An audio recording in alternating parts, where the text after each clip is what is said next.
নমস্কার। বাংলা সেরা গল্পে সবাইকে জানাই স্বাগত। পাঠ করছি রামেন্দ্র সুন্দর ত্রিবেদীর প্রবন্ধ সুখ না দুঃখ। প্রবন্ধটি শুনতে চেয়েছেন একজন শ্রোতা বন্ধু মিলন মাহমুদ। তাহলে শুরু করি। প্রবন্ধ সুখ না দুঃখ। মানুষ সুখের জন্য লালায়িত এবং দুঃখকে পরিহার করিবার জন্য সর্বতোভাবে যত্নশীল। সুখের জন্য অর্থাৎ সুখ বলিতে যাহা বুঝায় বা যে যা বুঝে তাহার জন্য অন্বেষণ ও তাহার লাভের চেষ্টাই জীবন। শুধু মনুষ্য জীবন কেন, ইতর প্রাণীর পক্ষে সুখের চেষ্টাই জীবন প্রবাহ এবং স্থূল হিসাবে সুখান্বেষণ চেষ্টার ফলেই জৈবিক অভিব্যক্তি। এ স্থলে সুখ কী, সুখের অর্থ কী, তৎসম্বন্ধে বিতর্ক তোলার প্রয়োজন নাই।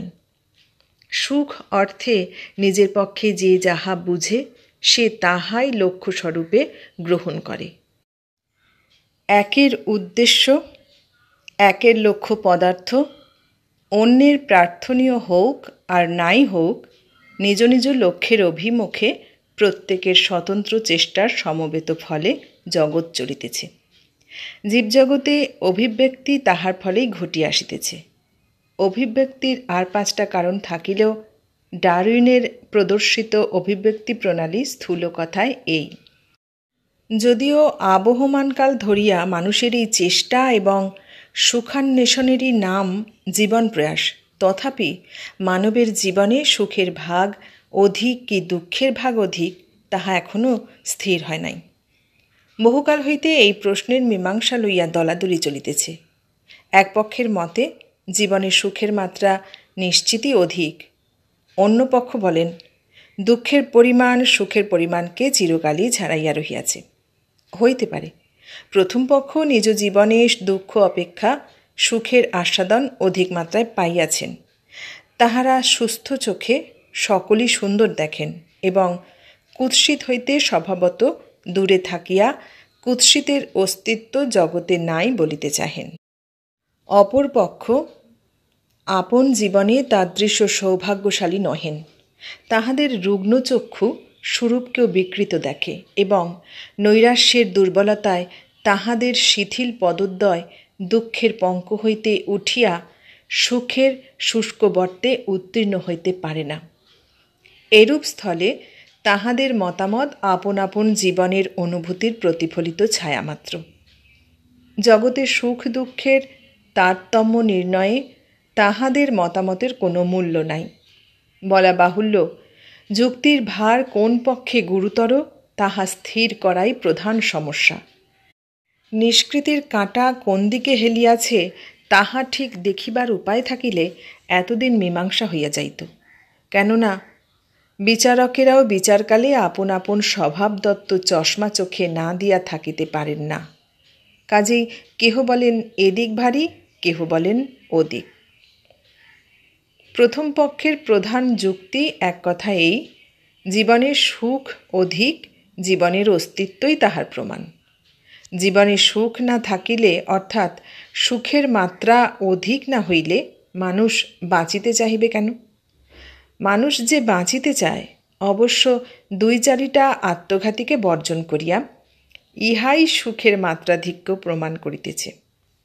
মানব জীবনে দুঃখের ভাগ অধিক হইলে মানবের জন্য দড়িকলসি যোগান এতদিন বিরাট ব্যাপার হইত।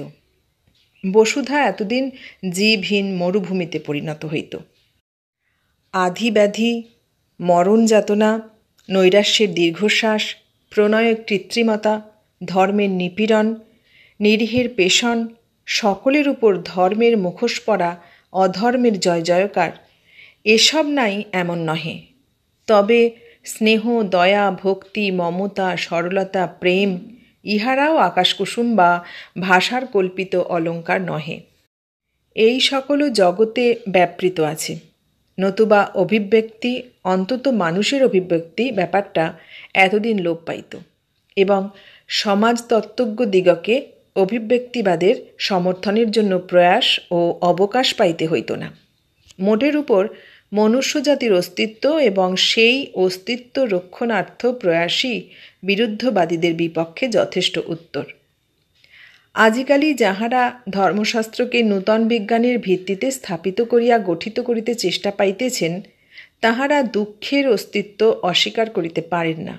কেননা দুঃখের ক্ষয়সাধন ও সুখের বন্ধনই অভিব্যক্তির মর্ম ও উদ্দেশ্য। দুঃখ না থাকিলে অভিব্যক্তি ঘটিত না। অভিব্যক্তি যখন ঘটিতেছে তখন দুঃখ আছে বৈকি। নিরবচ্ছিন্ন সুখলাভই মানব জীবনের চরম উদ্দেশ্য, এবং জীবনের প্রবাহ সেই উদ্দেশ্যের মুখেই চলিতেছে বলিয়া সামাজিক উন্নতি। যাহা সমাজের পক্ষে মোটের উপর সুখপ্রদ তাহাই ধর্ম, আর যাহা দুঃখপ্রদ বা মোটের উপর দুঃখপ্রদ তাহাই অধর্ম। ধর্মাধর্মের এইরূপ তাৎপর্য শুনিয়া প্রথমে ভয় জন্মিতে পারে, কিন্তু সুখ শব্দটার প্রতি যথেচ্ছ পরিমাণে আধ্যাত্মিক ভাবের উচ্চ অর্থ প্রয়োগ করিয়া আশ্বস্ত হওয়া যাইতে পারে। সুখ শব্দে কেবলই যে নিম্ন পর্যায়ের ইন্দ্রিয় তৃপ্তিমূলক সুখী বুঝিতে হইবে এমন আইন নাই। সুখ কি না, যাহাতে জীবন বর্ধন করে, এবং জীবন বর্ধনের ন্যায় মহৎ উদ্দেশ্য আর কি আছে? এইরূপে সুখ শব্দটার ব্যাখ্যা করিলে ভয়ের আশঙ্কা থাকে না। যাহা হোক, মনুষ্য জীবনের ও মনুষ্য সমাজের উন্নতি ক্রমশ হইতেছে। ইতিহাস যদি ইহা সমর্থন করে, তবে সুখের মাত্রা ও উৎকর্ষ ক্রমেই বাড়িতেছে বলিতে হইবে। কখনো পূর্ণ না হইতে পারে, কিন্তু গতি পূর্ণতার দিকে, এবং সর্বক্ষণেই তদানীন্তন দুঃখের মাত্রা অপেক্ষা তদানীন্তন সুখের মাত্রা অধিক। নতুবা লোকে জীবন বর্ধনের প্রয়াস না পাইয়া জীবন লোপের প্রয়াস পাইত। ধর্মনীতি উল্টাইয়া যাইত। দয়াদাক্ষিণ্য পাপের পর্যায়ে ও চুরি ডাকাতি ধর্মের পর্যায়ে স্থান পাইত। যখন তাহা হয় নাই, তখন অবশ্যই মানুষ মোটের উপর সুখী। ডারউইনের লিখিত পুঁথি কয়খানা জগতের দৃশ্যপটকে অনেকটা বদলাইয়া দিয়াছে। পূর্বে যেখানে শান্তিপ্রীতি ও মাধুর্য দেখা যাইত, এখন সেখানে কেবল হিংসা, দেশ, শোণিত তৃষ্ণা ও নিষ্ঠুর দ্বন্দ্ব দেখা যাইতেছে। 50 বৎসর পূর্বে যেটাকে ঋষিদের তপবনের মতো শান্ত রসাস্পদ বোধ হইত, এখন নাদির শাহের অনুগৃহীত দিল্লি তাহার কাছে হার মানে। কি ভয়ঙ্কর দৃষ্টিবিভ্রম! জীবজগতে বিদ্যমান এই নির্মম দ্বন্দ্ব আবার মনুষ্য সমাজেরও উন্নতির মূল, একথা বলিতে গিয়া অনেকে গালি খাইয়াছেন, এবং গালি অঙ্কের অভিনয় যে শীঘ্র থামিবে এরূপ ভরসা অল্প। কিন্তু যাহারা জগতের এই বিভীষিকাময় চিত্র দেখান, তাহারা অথবা তাহাদের চেলারাই আবার জীবনের সুখময়ত্ব প্রতিপন্ন করিতে চাহেন। ইহাই বিস্ময়কর। উপরে যে নবগঠিত ধর্মশাস্ত্রের উল্লেখ করিয়াছি, হার্বার্ট স্পেন্সার ইহার একজন প্রধান প্রচারক, এবং হার্বার্ট স্পেন্সার একালের অভিব্যক্তিদের একজন প্রধান পাণ্ডা। ডারউইনের প্রদর্শিত চিত্র দেখিলে জীবনের সুখময়ত্বে বিশ্বাস করা বড়ই দুঃসাহসিক ব্যাপার হয়। কেননা হিংসা ও রক্তপাতই যেখানে উন্নতির প্রধান উপায়, সেখানে আবার সুখ কি? রক্তপাত করিয়া ঘাতকের আপন মনের মতো তৃপ্তি কিয়ৎ পরিমাণে জন্মিতে পারে, কিন্তু সেও ক্ষণিক মাত্র। কেননা জঠর জ্বালারূপ সদাতন মহাদুঃখ নিবারণের জন্যই জীবের এই হত্যা ব্যবসায়, এবং আহার সম্পাদনের পরক্ষণেই আবার জঠর জ্বালায় পুনরাবির্ভাব। আর যে হন্যমান, তাহার পরোপকার বৃত্তি যে সে সময়ে অত্যন্ত প্রবল হয়, এবং তজ্জন্য সে পরার্থ জীবনদান করিয়া পরমানন্দ উপভোগ করিতে থাকে, তাহারও প্রমাণাভাব। যাহাই হোক, ডারউইন তত্ত্বের অন্যতম প্রচারক সুপ্রসিদ্ধ আলফ্রেড ওয়ালাস ইহারও উত্তর দিতে প্রয়াস পাইয়াছেন। ওয়ালাস এহেন ভীষণ ক্ষেত্রেও ক্লেশের অস্তিত্ব একেবারে লোপ করিতে চাহেন। জীবজগতে রক্তপাত আছে, হিংসা আছে, কিন্তু ক্লেশ নাই। হত্যাকর্মের দর্শক যেমন ভয় পান, যাহার উপর কর্মটা নিষ্পন্ন হইতেছে সে ততটা ভয় পায় না। দয়াশীলা প্রকৃতির এমনই সুচারু নিয়ম যে হন্যমান জীবের অনুভূতির তীব্রতা থাকে না, এমনকি তাহার বোধশক্তি হননকালে লোপ পায়। এরূপ অনুমানের হেতু আছে। প্রহারের দর্শন, শ্রবণ বা কল্পনা ভয়ানক, কিন্তু প্রহার খাইতে তেমন কষ্ট নাই। সকলে পরীক্ষা করিতে সম্মত হইবেন কিনা সন্দেহ, তবে ওয়ালেসের যুক্তি ফেলিবার নহে। কিন্তু ওয়ালেসের প্রয়াস কতদূর সফল হইয়াছে বলা যায় না।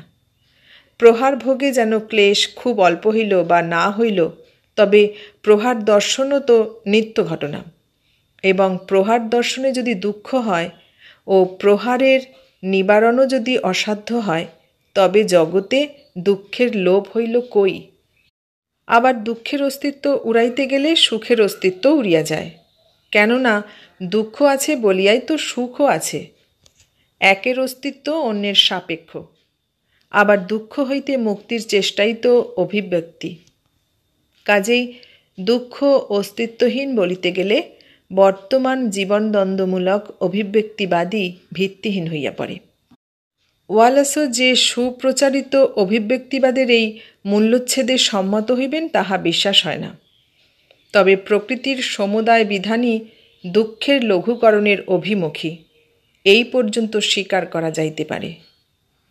দ্বিতীয় পক্ষ, অর্থাৎ যাহারা জীবনকে দুঃখময় বলেন, তাহারা ও পক্ষের যুক্তিতর্ক না শুনিয়া সুখাধিক্যের প্রত্যক্ষ নিদর্শন দেখিতে চান। কই, খুঁজিয়া দেখিলে সুখ তো সংসারে মহার্ঘ ও দুষ্প্রাপ্য। পক্ষান্তরে দুঃখের মতো সুলভ সামগ্রী কিছুই নাই। দারিদ্র্যকে দুঃখ বলো, সংসারে তাহা পূর্ণমাত্রায় বিরাজমান। ধনী কয়টা? অজ্ঞানে দুঃখ বলো, জ্ঞান কোথায়? আবার অধর্মে দুঃখ বলো, পৃথিবীতে ধর্ম অধিক না অধর্ম অধিক? ধার্মিক যেখানে 2টা, অধার্মিক সেখানে 200টা।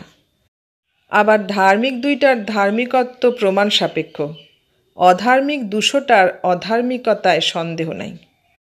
আবার মূল কথা লইয়া দেখো, জীবন চেষ্টা যাহাকে বলো, সে তো কেবল জীবন রক্ষার বা দুঃখলোপের প্রয়াস মাত্র। কিন্তু হায়, অধিকাংশ স্থলে সেই প্রয়াস কি পণ্ডশ্রম মাত্র নহে? আবার মানসিক জীবনের প্রধান ভাগই কামনা বা আকাঙ্ক্ষা। কামনা বা আকাঙ্ক্ষা লইয়াই জীবনের সমুদায় কার্য। বুদ্ধি কি চিন্তা কি অন্যান্য মানসিক বৃত্তি তো কামনারই ভরণ পোষণ ও পরিচর্যা কার্যে নিযুক্ত। সেই কামনার অর্থ কি? না বর্তমান অভাবের, বর্তমান ক্লেশের দূরীকরণের প্রবৃত্তি। অর্থাৎ জীবন মূলেই দুঃখময়, অভাবময়। অভাবময়তা না থাকিলে কামনা থাকিত না, জীবনের প্রয়োজন থাকিত না। জীবনের সংজ্ঞাই যেখানে দুঃখময়তা হইল, দুঃখময়তার ক্রমিক প্রবাহই জীবনের স্রোত হইল, দুঃখময়তার দূরীকরণের নিষ্ফল প্রয়াসেই জীবনের সমাপ্তি হইল, সেখানে জীবন দুঃখময় কি সুখময় তাহা প্রশ্ন করা বাতুলতা। যেখানে অভাবের শেষ, সেইখানে জীবন প্রবাহ রুদ্ধ। অভাবের পরম্পরাতেই জীবন লীলা। বাঁচিবার ইচ্ছা সুখের ইচ্ছা নহে, উহা দুঃখ হইতে নিষ্কৃতির ইচ্ছা, তবে নিষ্কৃতি ঘটে না। জীবন দুঃখময়, যেহেতু জীবন জীবন। তবে সুখ বলিয়া কি কিছুই নাই? সুখ দুঃখের অভাব মাত্র, আর সুখের নিরপেক্ষ অস্তিত্বই যদি স্বীকার করা যায়, তাহাতেই বা কি দেখা যায়? ধরো সুখও আছে, দুঃখও আছে, কিন্তু সুখের তীব্রতা নাই, দুঃখের তীব্রতা আছে। সুখ যত স্থায়ী হয় তত কমে, দুঃখ যত থাকে তত বাড়ে। এমনকি অতিরিক্ত সুখই দুঃখ হইয়া দাঁড়ায়। দুঃখকে সুখ হইতে কখনো দেখা যায় না। সংসারে চাহিয়া দেখো, শোক, হিংসা, ঈর্ষা, পরিতাপ সবই দুঃখময়। যৌবন স্বাধীনতা দুঃখের তাৎকালিক অভাব মাত্র। ধন মান প্রণয় সুখের আশা দেয়, কিন্তু আনে দুঃখ। স্নেহ দয়া মমতা ইহারা তো অধিকাংশ দুঃখেরই মূল। জ্ঞান ধর্ম তাহারা তো অন্তর্দৃষ্টির প্রসার বাড়াইয়া অনুভূতির তীক্ষ্ণতা জন্মাইয়া দুঃখ ভোগেরই সুবিধা করিয়া দেয়। যে জ্ঞানী যে ধার্মিক তাহার দুঃখভোগ শক্তি অধিক, তাহার দুঃখ অধিক। মানুষেরই তো দুঃখ, কাঠ পাথরের আবার দুঃখ কি? জাতীয় উন্নতির সঙ্গে দুঃখের মাত্রা কমিতেছে বলাও চলে না। উন্নত কে?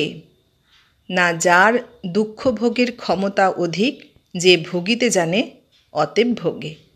যাহার চেতনা নাই তাহার দুঃখ নাই। নিকৃষ্ট জীবের অপেক্ষা উৎকৃষ্ট জীবের অনুভূতি প্রখর। নিকৃষ্ট মানুষের চেয়ে উৎকৃষ্ট মানুষের অনুভূতি তীক্ষ্ণ। সুতরাং দুঃখানুভব শক্তির বিকাশের নামই উন্নতি বা অভিব্যক্তি।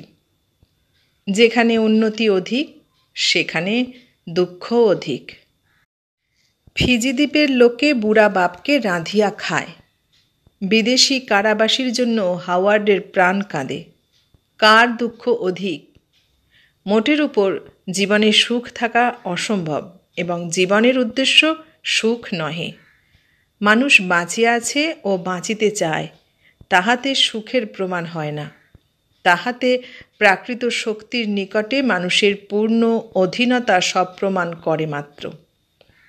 মানুষ অন্ধশক্তির বশে ঘুরিয়া ঘুরিয়া মরিতেছে।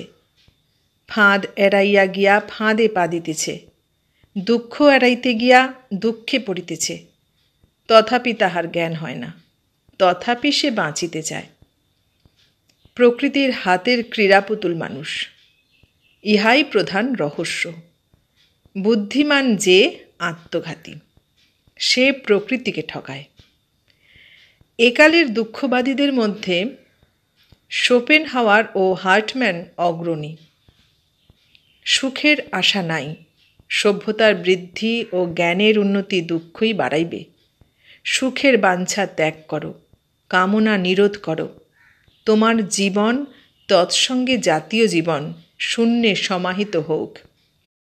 স্ফূর্তিমান ইংরেজ যে মোটের উপর সুখবাদী হইবেন বুঝা যায়, কিন্তু বলদৃপ্ত জ্ঞানদৃপ্ত জার্মানিতে কিরূপে দুঃখবাদের প্রাদুর্ভাব হইল ভালো বুঝা যায় না। এদেশের দার্শনিকদের মুক্তিবাদ বা নির্বাণবাদ এই চিরন্তন দুঃখ হইতে মুক্তিলাভের আকাঙ্ক্ষার ফল। বৈদিক আর্যগণের দুঃখবাদী হইবার বড় অবসর ছিল না। ইন্দ্রদেব, তুমি জল দাও, ফল দাও, পশু দাও, প্রজা দাও বলিয়া যাহারা বাগাগ্নিতে হব্যধারা ঢালিতেন, তাহাদের জীবনের প্রতি একটা বিশেষ আসক্তি ছিল, তাহার সন্দেহ নাই। পরবর্তীকালে জ্ঞানের আকাঙ্ক্ষার সহিত জীবনে অতৃপ্তির ও বিতৃষ্ণার আবির্ভাব দেখা যায়। বৌদ্ধ পন্থায় তাহার পরিণতি। দুঃখ পাশ হইতে জীবলোকের মুক্তি প্রদানের চেষ্টাই ভগবান বুদ্ধদেবের জীবন। তারপর হইতে হিন্দুশাস্ত্র নানাভাবে সেই একই কথা বলিয়াছে, মুক্তিলাভের নানা উপায় আলোচনা করিয়াছে। যিনি যখন বুদ্ধ গৌতমের পদাঙ্ক অনুসরণ করিয়া কর্মসংস্কারে হাত দিয়াছেন, তখনই তাহার মুখে সেই পুরাতন কথা, কামনা নিরোধ করো, কর্ম ভস্মসাৎ করো, মুক্তি লাভ করিবে। আধুনিক ভারতবাসীর অস্থিমজ্জায় এই ভাব মিশানো রহিয়াছে। কবিগণের মধ্যে এ সম্বন্ধে মতের মিল দেখা যায় না। হইতে পারে কাব্যে যাহা দেখি তাহা কবির নিজ জীবনের অনুভবের প্রতিবিম্ব মাত্র। কালিদাস যে কখনো সুখ ও সৌন্দর্য ছাড়া আর কিছু ভোগ করিয়াছিলেন তাহা বোধ হয় না। ইন্দুমতীর মৃতদেহে শ্রম জলবিন্দু যাহার নজরে পড়ে, শোকমূর্ছিতা রতিকে যিনি বসুধালিঙ্গন ধূসরস্তনী দেখেন, তিনি যে মরণের ন্যায় প্রকাণ্ড ব্যাপারটাকে প্রকৃতি শরীরী নাম বলিয়া ফুৎকারে উড়াইয়া দিয়া কেবল সৌন্দর্য দর্শনেই ব্যাপৃত থাকিবেন, বিচিত্র নহে। রামায়ণ মানবজীবনের সর্বশ্রেষ্ঠ দুঃখ সঙ্গীত, তবে বৈরাগ্য অবলম্বন ইহার উপদেশ নহে।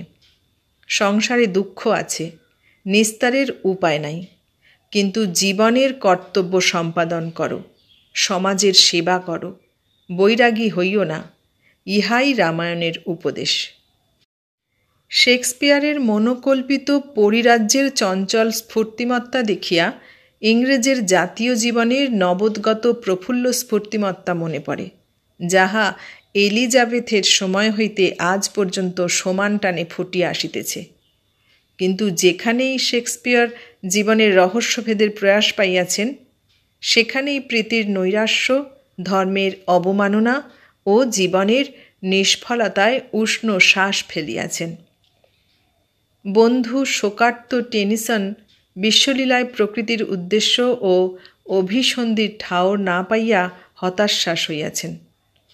বঙ্কিমচন্দ্রের ক্ষীণপ্রাণা অসহায়া কুন্দনন্দিনীর মৃতদেহের সহিত জগৎ সংসারের বিষবৃক্ষকেও দগ্ধ দেখিতে পারিলে শান্তির আশা কখনো বা জন্মিতে পারে। বিজ্ঞানের নিকটও আশার বাণী শোনা যায় না। প্রকৃতি নিষ্ঠুরা, জাতীয় জীবনের শ্রীবৃদ্ধির জন্য ব্যক্তির জীবন অহরহ উৎসর্গ করিতেছে। তোমার সম্মুখে সুখের পট ধরিয়া তাহারই আশায় তোমাকে নাচাইতেছে ও খাটাইতেছে, কিন্তু তোমার ব্যক্তিগত বৃদ্ধি প্রকৃতির উদ্দেশ্য নহে, জাতীয় জীবনের বৃদ্ধি তাহার উদ্দেশ্য। সেই উদ্দেশ্যের জন্য যখন তাহার খেয়াল হইবে নিষ্ঠুরভাবে, তখনই তোমায় বলিদান দিবে। তুমি যদি সুপুত্র হও, নিজের ভাবনা না ভাবিয়া প্রকৃতির কার্যে সহায়তা করো। আবার জাতীয় জীবনের বৃদ্ধি যে প্রকৃতির উদ্দেশ্য, তাহাই বা কেমন করিয়া বলি। বিজ্ঞান জীবের জাতীয় জীবনেরও যে পরিণাম দেখাইয়াছে, তাহাতে প্রকৃতির খেয়াল ভিন্ন কোনো গভীর উদ্দেশ্য আছে বুঝা যায় না। মোট কথা, পুরস্কারের আশা নাই।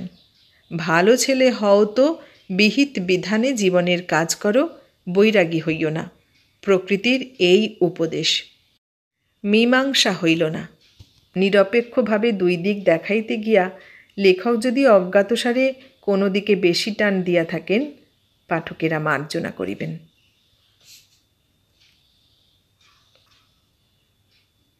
এতক্ষণ শুনলে রামেন্দ্র সুন্দর ত্রিবেদীর লেখা প্রবন্ধ সুখ না দুঃখ। কেমন লাগলো? ভালো লাগলে লাইক, কমেন্ট, শেয়ার করো, আর নতুন বন্ধু হলে সাবস্ক্রাইব করার অনুরোধ রইল। সবাইকে অনেক ধন্যবাদ জানিয়ে আজ এখানেই শেষ করলাম।